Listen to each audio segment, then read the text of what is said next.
Good morning, all. It is December the 2nd.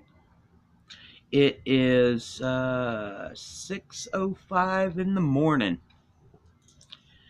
Let me go over some earthquakes with you, okay?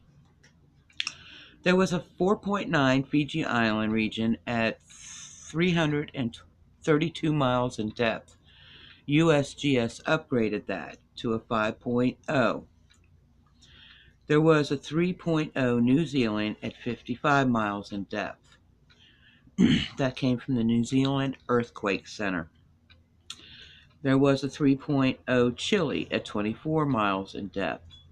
There was a 3.0 Southern Alaska at 22 miles in depth.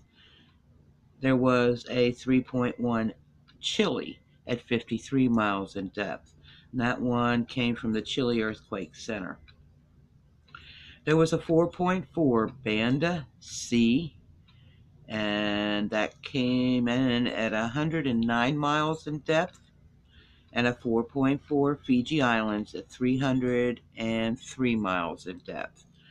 Later on this morning, after I get everybody taken care of here, I'll do a count on how many earthquakes hit Alaska from the large to the small. All right? God bless you guys. Thank you so much for watching.